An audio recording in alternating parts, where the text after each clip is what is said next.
অসঙ্গতিপূর্ণ voter তালিকা প্রকাশ করল নির্বাচন কমিশন। বহু গ্রামের ভোটার তালিকার খোঁজ মিলছে না। বহু গ্রামের ভোটে অনিশ্চয়তার মধ্যে 27 জেলায় ভোটের ঘোষণা। এই মুহূর্তের একটি বিগ ব্রেকিং জানাচ্ছি দর্শকদের। পঞ্চায়েত ভোটের অঘোষিত নির্ঘণ্ট ঘোষণা রাজ্য সরকারের। অসঙ্গতিপূর্ণ ভোটার তালিকা প্রকাশ করেছে নির্বাচন কমিশন। বহু গ্রামের ভোটার তালিকার খোঁজ পাওয়া যাচ্ছে না। বহু গ্রামের ভোটে অনিশ্চয়তার মধ্যে 27 জেলায় ভোটের ঘোষণা। একই হোল্ডিং এ ভোট একাধিক ভোট কেন্দ্রে উঠেছে বলে অভিযোগ। অর্থাৎ একটি পরিবারের ভোটারদের নাম উঠেছে পৃথক পৃথক ওয়ার্ডে। জানুয়ারির প্রথম সপ্তাহে জারি হবে পঞ্চায়েত ভোটের অধিসূচনা। আসামের 27টি জেলায় অনুষ্ঠিত হবে পঞ্চায়েত নির্বাচন। চূড়ান্ত অসঙ্গতির মধ্যে চূড়ান্ত ভোটার তালিকা প্রকাশিত করেছে নির্বাচন কমিশন। তালিকায় নাম থাকলেও বহু ভোটারের নাম বাতিল বা ডিলেটেড লেখা রয়েছে। প্রকাশিত হয়েছে পঞ্চায়েত নির্বাচনের চূড়ান্ত ভোটার তালিকা।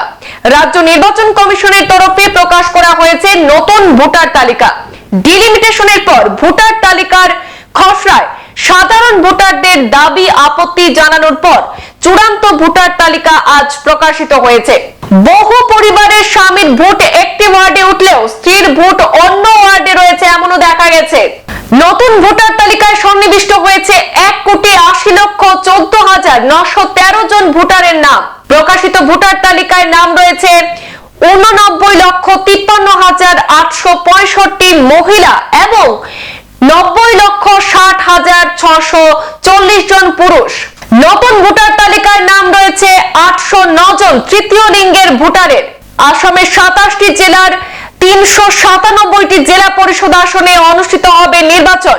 জেলা পরিষদ ভোটের সঙ্গে ভোট হবে রাজ্যের 181টি আঞ্চলিক পঞ্চায়েত এবং 2192 গাঁও পঞ্চায়েতের 21,920টি ওয়ার্ডে। এবারই প্রথম রাজ্যে হচ্ছে না পঞ্চায়েত সভাপতির নির্বাচন। নির্বাচিত ওয়ার্ড সদস্যার সংখ্যাগরিষ্ঠ সংখ্যায় নির্বাচিত হবেন জিপি সভাপতি। আসামের 27টি জেলায় ভোট গ্রহণ করা হবে 24,884টি ভোট কেন্দ্রে, এমনটাই জানানো হয়েছে। সংবাদ এই পর্যন্তই। ফিরছি পরবর্তী অন্যান্য আপডেট নিয়ে। ধন্যবাদ।